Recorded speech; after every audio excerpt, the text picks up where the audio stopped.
Bem, iniciando nessa nossa aula da disciplina de gestão integrada do ambiente, nessa aula nossa do dia 1/6, eu vou tratar um pouco com vocês, né, como eu trouxe lá no plano de ensino, sobre a ISO 9000 e a ISO 26000. No caso, por que eu fiz essa escolha agora de tratar um pouco sobre isso? A minha ideia é entrar em algumas certificações, né, e algumas certificações que possam estar relacionadas com os temas da disciplina. Então, a 26000, por exemplo, é uma norma relacionada com a responsabilidade social, né? Isso está muito dentro da questão de desenvolvimento sustentável. A de 9000 com qualidade, que também pode estar um pouco relacionada com isso. Então, eu achei que trazer essa parte relacionada com essas ISOs, né, 9000 e 26000, para vocês seria algo interessante por se relacionar, né, por também ser algo que pode fazer parte, pode auxiliar nos sistemas que vão estar dentro daquele empreendimento, que vão levar ali ao desenvolvimento sustentável, né? Eu falei da questão da ISO 9000, né, várias coisas da ISO 9000 se relacionam com a ISO 14000 e 14001, que está relacionado com sistemas de gestão ambiental. Então, eu vou tratar de forma breve dessas normativas aqui, porque elas se relacionam com toda essa parte que a gente está discutindo aí ao longo da disciplina. Né? E por que também que eu escolhi essas duas? No caso, se vocês forem observar, né, existem vários tipos de normativas que existem para que sejam aplicadas e que a empresa consiga uma certificação. Então, existem certificações diferentes, existem órgãos diferentes que vão dar essas certificações, né, padrões diferentes que devem ser seguidos e assim por diante.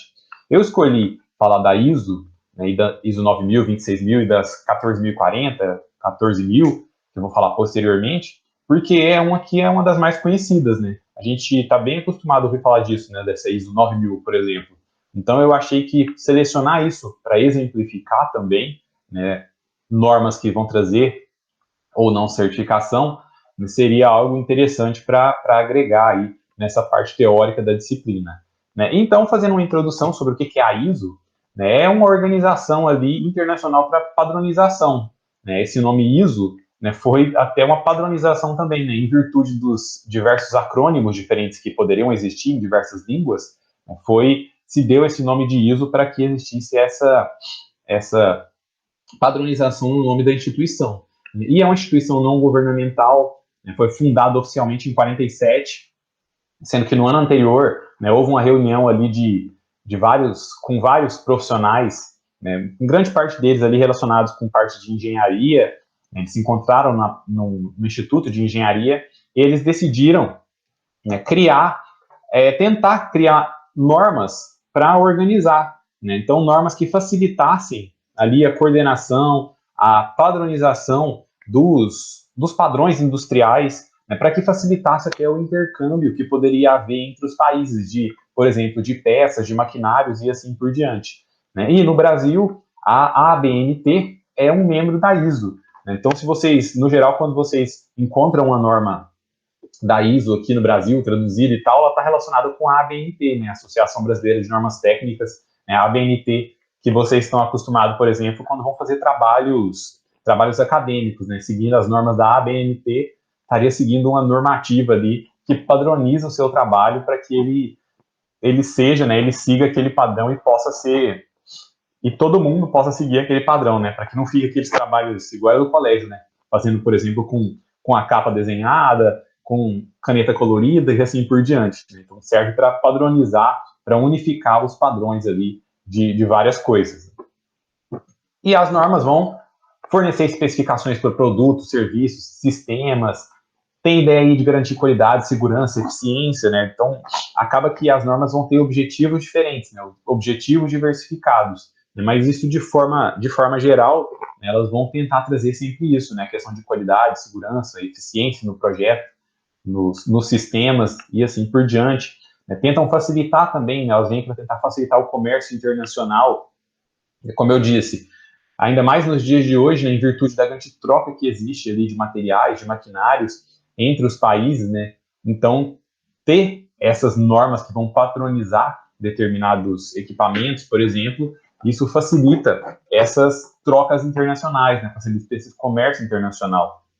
E as normas vão abranger ali diversos setores da tecnologia, segurança alimentar, agricultura, saúde e assim por diante. Então, existem uma grande quantidade de normas, né? Existem mais de 20 mil normas ali de padronizações internacionais que tratam de diversas coisas diferentes, que cobrem diversos aspectos diferentes, né? Tem comitês específicos ali, por exemplo, comitê para parafuso, né? Comitê para a parte de plástico, de aço. Então, existem comitês específicos que vão criar normativas ali para diferentes áreas, para diferentes setores. Então, a gente vê que é algo bem amplo.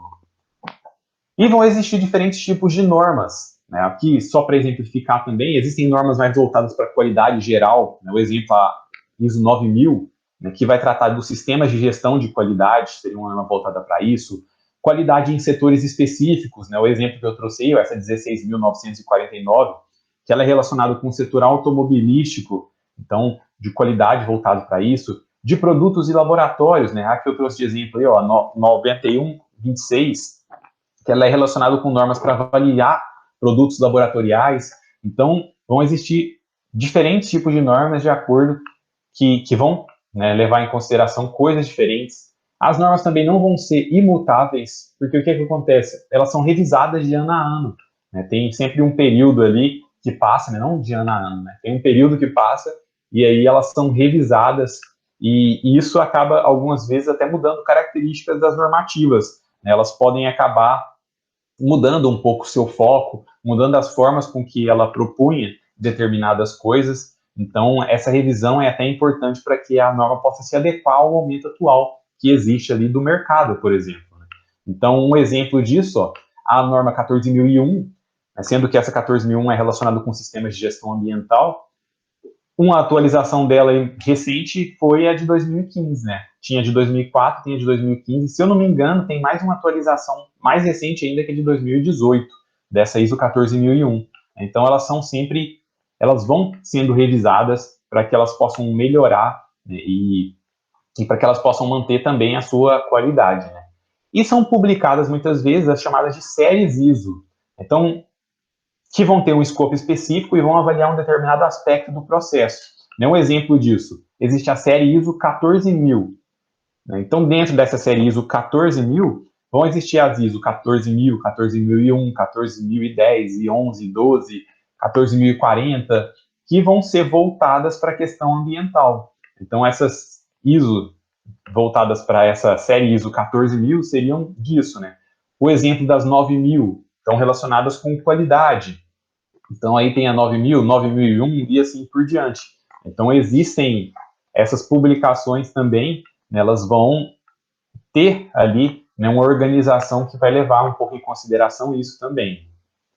E os objetivos vão variar, como eu disse, para cada norma, mas, de uma forma geral, é aquela questão de tentar criar, né, uma normalização nas atividades, facilitar o intercâmbio internacional, tanto de bens, de serviços, promover também uma cooperação ali, né, nas esferas intelectual, científica, tecnológica, nas atividades econômicas. Então, a ideia é facilitar, né, facilitar a comunicação entre os diversos setores das atividades econômicas, mesmo que eles estejam em países diferentes, né? Se a gente for pensar nos dias de hoje, né, a ideia da ISO foi de 1947. Se em 47 já precisava disso, imagina nos dias de hoje, né, que o mundo é cada vez mais globalizado, existem cada vez mais trocas entre os países de produtos, de serviços, de bens. Então, cada vez mais existe a necessidade dessas normativas, né, que criam esses padrões aí.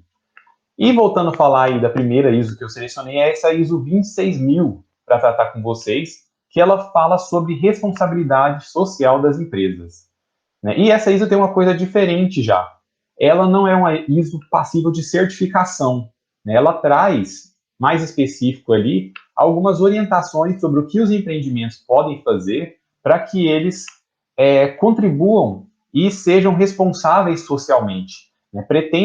Essa ISO pretende auxiliar as organizações a contribuírem para o desenvolvimento sustentável. Lembra que a parte social é um dos pontos ali importantes do desenvolvimento sustentável. E essa ISO 26000, ela vem trazendo isso, né, tentando fazer com que os empreendimentos eles sigam princípios, sigam práticas que façam com que eles alcancem a responsabilidade social, né? Então, ela tenta, né, contribuir aí para o desenvolvimento sustentável, né, inclusive a saúde e o bem-estar da sociedade. Ela leva em consideração, né, ela quer que os empreendimentos levem em consideração as expectativas das partes interessadas, então todos aqueles que podem ser afetados pelas escolhas aí daquela organização, que a empresa esteja em conformidade com as legislações aplicáveis e também com normativas internacionais e que esteja integrada, né, em toda a organização, seja praticada nas suas relações, até dentro da própria empresa, né, que exista esse cuidado ali em ter um comportamento ético, um cuidado ali de que seja, né, a empresa seja mais transparente, então ela vai acabar melhorando, né, chegando mais próximo de atingir o desenvolvimento sustentável. E dentre os temas centrais que essa ISO 26000 traz ali, é que a organização ela tem que considerar esses temas centrais e as suas interdependências, então as suas relações, para que ela consiga, né, ser mais responsável socialmente. Então, dentro desses temas centrais ali, está, por exemplo, a organização, né, a governança organizacional tem que se preocupar em todas as interrelações que vão existir entre os direitos humanos, as práticas do trabalho, o meio ambiente, as práticas leais de operação, questões relativas ao consumidor, o envolvimento e o desenvolvimento da comunidade. Então, esses seriam temas centrais que se relacionam e que a empresa tem que ter um cuidado ali para que ela possa identificar, abordar as questões que sejam significativas ou relevantes e insira isso dentro das suas decisões. Né? Um exemplo disso, a empresa tomar cuidado na hora de tomar uma determinada ação ali, para que isso não afete os seus arredores, não afete, por exemplo, as pessoas que vão morar nas proximidades daquela empresa e que podem sofrer com alguma coisa, com algum impacto. Então, esses seriam temas centrais que vão melhorar a responsabilidade social daquele empreendimento. E a 626.000, ela visa empregar, né, 7 princípios para que se alcance a responsabilidade social. E dentro desses 7 princípios está ali o accountability, né, que seria a prestação de contas. Então, os empreendimentos, eles têm, né, que prestar contas e envolve a obrigação de ser responsivo às autoridades legais, em relação com as leis e os regulamentos. Um outro princípio é da transparência. Então, as empresas têm que ser transparentes na divulgação ali das suas políticas, das suas decisões, do que ela é responsável. Tem que também, né, um dos princípios, o empreendimento tem que respeitar o Estado de Direito. Então, tem que respeitar, né, o Estado de Direito, sabendo que ele é obrigatório e que ninguém está acima da lei. Né? Não achar, a empresa não acreditar que ela está acima da lei, né? Existe a supremacia da lei. Então a empresa seguir aquilo, seguir aquele Estado de Direito que é obrigatório e não ter essa ideia de que só porque a empresa é grande ou algo do tipo, ela está acima da lei, né? Também um outro princípio é a questão do comportamento ético. Então a empresa ter um comportamento ali relacionado, baseado, né, em honestidade, equidade, integridade. Um outro princípio, o respeito pelas normas internacionais. Então, se, né, não existir, por exemplo, uma norma interna no país para que aquela empresa siga, que ela pelo menos siga normas internacionais, né, respeite as normas internacionais ali de comportamento. Um outro princípio seria a questão do respeito pelo direito dos stakeholders, né, que seriam as partes interessadas. Então, respeito pelo direito tanto dos proprietários, mas também quanto dos clientes, dos associados, das pessoas que vão poder sofrer com as decisões que essa empresa vai tomar. Então, ter esse cuidado. E o último, que é o respeito pelos direitos humanos, né? Então, seguir ali a ideia da Declaração Internacional dos Direitos Humanos, né? Respeitar esses direitos humanos, reconhecer a sua importância, tanto a sua importância como a sua universalidade, né? Que deve ser aplicado a todos. E vão existir, né, algumas dificuldades também para a implementação dessa ISO 26000. Né? Dentre elas está, por exemplo, ali uma expectativa em excesso sobre a norma. Né? Como eu disse, muitas vezes a certificação para essa ISO 26000 ela não existe. Né? Elas são uma orientação que as empresas sigam. Mas muitas vezes as empresas buscam seguir essas normativas para que elas tenham uma certificação e isso traga vantagens. E pode ser que, mesmo com a certificação, mesmo com a implementação da norma, essa empresa ela não consiga, não receba tanto, né, não tenha tantas vantagens quanto ela esperava. E isso pode acontecer.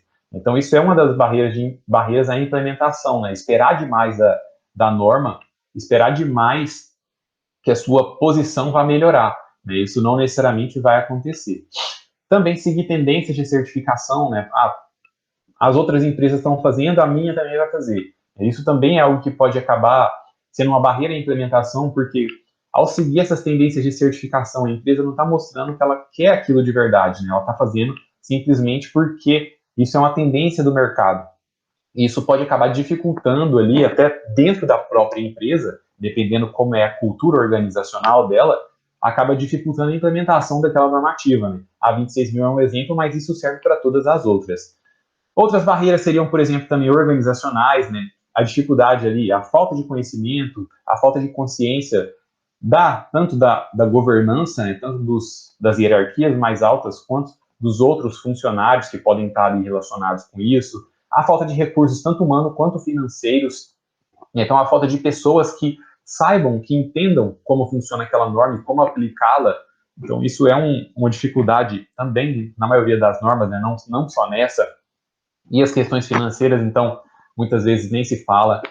Uma outra barreira é a questão cultural, né? Então, falta de sensibilização para questões relacionadas com responsabilidade social, né? E isso também serve para vários outros tipos, né, de normativas. Muitas vezes, né, a empresa não está, quem toma as decisões dentro da empresa não tá a fim de mudar o que vem acontecendo. Então, isso também é uma barreira. E as questões ambientais, né? Pode ser que não exista a possibilidade de se mudar, então não tem como fazer a implementação de determinadas normativas, né? Isso também é algo que acontece. E passando para falar agora das ISO 9000, né? Como eu disse anteriormente, existem as séries de ISO, né? E existe a série ISO 9000, né? Que vão ser normas ali relacionadas com a gestão de qualidade. Então, ela foi feita para apoiar as organizações de diversos tipos, diversos tamanhos, para que elas tenham, né, os seus sistemas de gestão de qualidade, para que elas consigam, né, identificar ali o que precisa mudar, criar seus objetivos, determinar os processos, os recursos que vão ser necessários para alcançar os resultados que ela pretende, né? E, como eu já disse, essa ISO 9000, dentro dela, né, dentro da série ISO 9000, vai ter subdivisões, que aí, no caso, eu trouxe um exemplo, né, que é a ISO 9001, que traz os requisitos para o sistema de gestão de qualidade. Então, e vão existir várias outras dentro dessa, e ela passou por revisões também, né? Uma coisa que eu citei anteriormente, né? Uma das versões mais recentes da série ISO 9000 é a de 2015. Então, em 2015 teve uma quarta revisão, né, que atualizou ali a normativa, atualizou a série, né, relacionada com o mercado atual, né? E com o cenário cada vez mais competitivo, essa ISO 9000 é uma que pode trazer vantagens, né? Ela é uma ISO que a implementação de um sistema de gestão de qualidade dá uma certificação, e essa certificação pode trazer vantagens no mercado, né? Uma empresa que siga essa normativa, que tenha certificação, ISO 9000, 9001 no caso, ela pode transmitir ali uma sensação de maior responsabilidade, uma confiabilidade maior, né? Evidencia também o compromisso dela com a qualidade, com a eficácia. Então, isso né, no caso, a implementação dessa ISO pode trazer essas vantagens de mercado para determinadas empresas que se propuserem, né, a adotar essas normativas, né? E com a globalização, a integração dos mercados, cada vez mais, né, existe a necessidade de um padrão de qualidade, né, um padrão global de qualidade. Então, essa norma ela serve meio que para isso, né, para criar esse padrão global de qualidade e a empresa possa se inserir nele e poder fazer parte de um mercado maior. E passando a falar aí da ISO 9001, mais específico, né, que está dentro dessa série ISO 9000, essa ISO 9001 ela vai trazer requisitos para um sistema de gestão de qualidade. Então, e ela vai ser baseada em 7 princípios, né, que é o foco no cliente. Então, O empreendimento, né, tem que ter um objetivo de aumentar a satisfação do cliente, né, isso é uma das coisas ali que é um dos princípios dessa gestão de qualidade. Também um outro princípio é relacionado com a liderança. Então, o líder ele tem que estar preocupado em engajar as pessoas a fazer parte desse processo, a auxiliar nesses processos, nessas mudanças que vão ser necessárias para alcançar os objetivos que foram definidos. Também outro princípio é o engajamento das pessoas, né? Então, mostrar para cada um como é que a atividade dela, como é que a participação dela é efetiva e influencia no resultado final. Então, você mostrando isso para aquela pessoa, ela vai ver que a participação dela é importante. Um outro princípio, a abordagem de processo. Então, estabelecer de forma bem clara como as coisas devem ser seguidas, o que deve ser feito. Então, ter essa definição é algo que vai trazer também benefícios. A tomada de outro princípio, né, a tomada de decisão baseada em evidências. Então, tem que existir, né, sempre monitoramento, medições contínuas, análises do que está sendo observado ali, para que seja possível tomar decisões e que essas decisões culminem, né, no próximo princípio, que é a melhoria. Então, sempre buscar uma melhoria contínua do desempenho global daquele empreendimento, né, uma melhoria ali na qualidade e que pode acabar levando, né, uma melhoria em outras partes também desse processo. Né? E, por fim, a gestão de relacionamento. Então, essa gestão de relacionamento estaria relacionada, por exemplo, né, com a gestão, o relacionamento que vai existir dentro da organização mesmo. Então, entre processos, entre pessoas, com as outras organizações. Então, esses seriam princípios ali, né, requisitos para um sistema de gestão de qualidade que está dentro dessa ISO 9001. Né? E todos eles vão ser interligados, né? Eles vão depender um do outro para que o sistema de gestão de qualidade ele funcione. E essa ISO 9001, ela traz, por exemplo, algumas ferramentas de qualidade que podem ser aplicadas para solucionar problemas, para verificar resultados. Então, vão existir diversas metodologias, diversas técnicas que vão poder ser aplicadas para isso. Né? E cada ferramenta, elas podem ser aplicadas isoladamente ou juntas. Né? Então, vai depender de que forma que a empresa está fazendo, né, está criando o seu sistema de gestão de qualidade. Né? Dentre essas ferramentas, tá, por exemplo, ó, os fluxogramas, né, que permite ali com que quem está fazendo as análises consiga ver de forma mais detalhada o processo, ver o que acontece em cada parte do processo e assim identificar, né, onde é que possa estar acontecendo alguma falha, o que pode ser melhorado.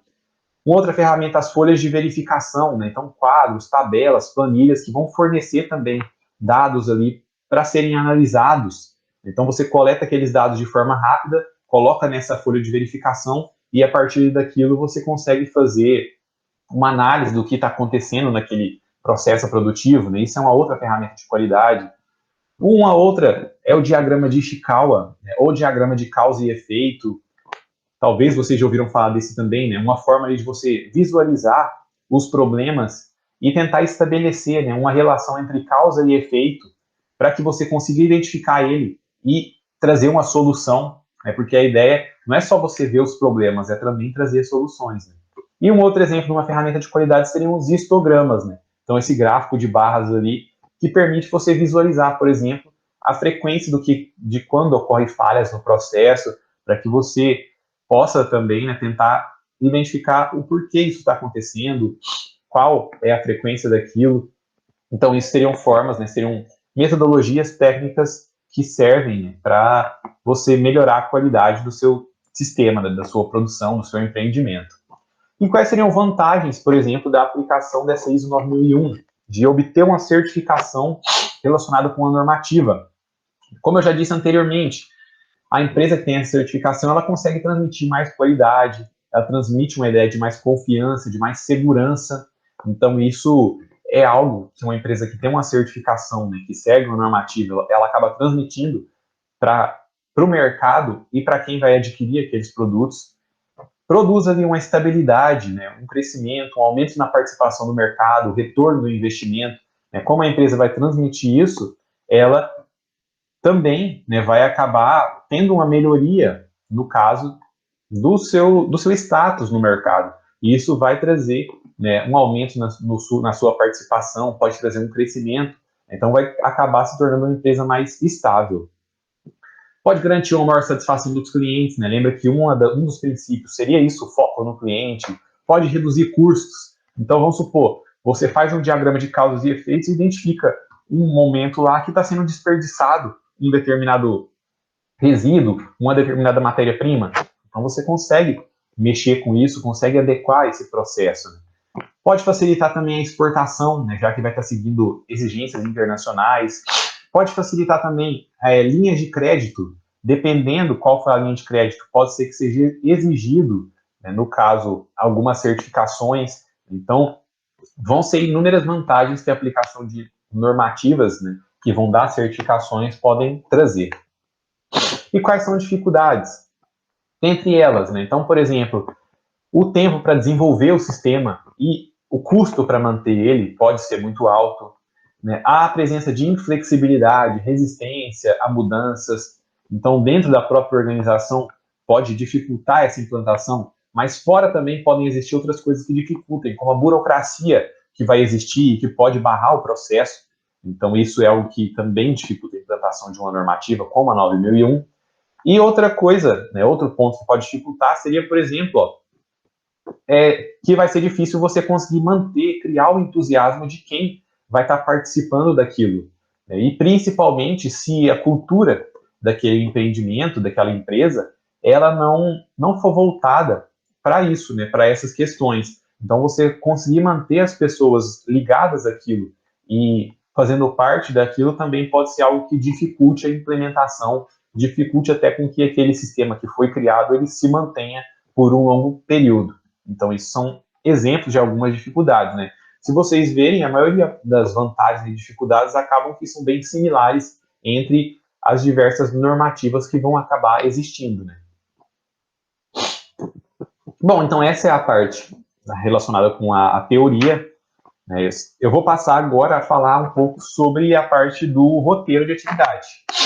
Como a gente agora está no nosso bloco de sistematização, que vai desde o dia 25/5 até o dia 6/7, sendo o dia 6/7 o dia da nossa AS, avaliação semestral, né, a gente vai ter esses roteiros, e agora os roteiros têm duas partes.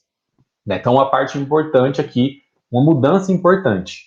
Então, entre o período de 25/5 e 6/7, os roteiros vão ter uma parte que é para ser feita em grupo, então o grupo que vocês já estão fazendo, e a outra para ser realizada individualmente. Se você já estiver fazendo individualmente, você vai fazer as duas partes sozinho, normal. Tá? Se você está fazendo em grupo, aí você vai precisar fazer uma parte sozinho também.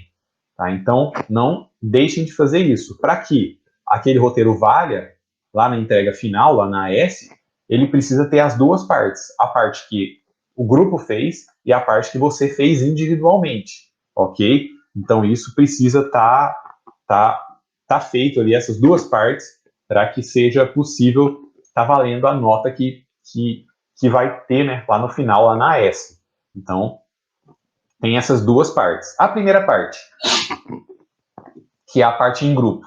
Tá? Mas se você está fazendo individual, você vai continuar fazendo ela individual, normalmente. Você vai fazer as duas partes, tá? Se você estiver fazendo individual. Você vai usar ali o mesmo grupo em empreendimento da P1 e da P2. E a ideia é que vocês busquem ali no empreendimento, caso vocês estejam fazendo sobre o empreendimento de verdade, se ele tem alguma certificação.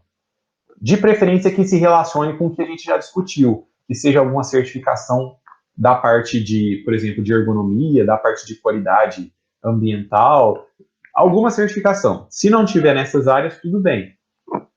Tá? E caso ela possua mais de uma, escolha uma dessas certificações que você acha que se enquadre, né, e que esteja relacionados com a nossa área. E o que você vai fazer? Você vai discorrer sobre essa certificação. Então, você vai explicar o que ela é, no que ela é aplicada. Então, a ideia é você fazer, né, trazer isso. Caso você não esteja fazendo no empreendimento real, ou a empresa que você está fazendo não tem uma certificação, você vai buscar na literatura uma certificação que se aplique a essa empresa. Tá? Não vale a 9.000 e a 26.000. Né? Busquem outra certificação que se enquadre na empresa. E aí você vai fazer o que com essa normativa? você vai também discorrer sobre o que ela aborda, né? Sobre o que ela é, aonde ela é aplicada. Então, isso vai ser o que você vai fazer. Então, você não vai fazer as duas coisas. Tá? Se a empresa tiver certificação, você escolhe uma e fala sobre ela. Se a empresa não tiver, você busca uma na literatura e fala sobre ela. Tá? Então, isso seria essa parte 1, que é a parte em grupo que vocês vão fazer. Se você estiver fazendo individual, você vai fazer ela normal, sozinho. E a parte 2, que agora é individual, que cada aluno, então, vamos supor, você está fazendo um grupo de 3, aquela primeira parte vocês fizeram junto, essa agora cada um vai fazer a sua. Essa parte individual, a ideia é que vocês respondam a essas questões, né, mas que vocês embasem elas utilizando a literatura. Então, busquem ali artigos que falem sobre normativas que possam ajudar a embasar, a fazer uma citação respondendo essas perguntas. E quais são as duas perguntas? Quais vão ser as principais dificuldades para a implementação das normas e quais as vantagens que elas trazem ali para os empreendimentos. Tá? Tem isso no corpo do texto aqui dos slides, mas não adianta copiar aqui dos slides. Né? Busquem na literatura, busquem uma publicação que fale sobre isso e utilize tanto os slides quanto a publicação para você criar esse texto, né, esse trecho que vai corresponder à resposta dessas duas perguntas, certo? Então, essa seria essa parte individual do trabalho que vocês vão fazer. Né? Mas isso tudo vai ser correspondente a esse roteiro 8 de atividades. Né? Você vai colocar isso tudo junto ali, né, na hora que for me entregar, certo? Então, esse roteiro a gente seria dividido nessas duas partes, né? A parte 1 que vai ser em grupo e a parte 2 que é individual, mas que todo mundo vai fazer aí. Beleza? Então, eu espero que tenha ficado claro tanto a parte teórica quanto a parte do roteiro. Né? Qualquer dúvida, me mandem mensagens. Né? Muitos de vocês têm WhatsApp, mandem e-mails também. Né? Também, né? Me mandem o que vocês fizerem desses roteiros aí antes da AS para que eu possa dar uma olhada, corrigir, né? Dar uma orientação do que precisa fazer, precisa mudar. E bons estudos!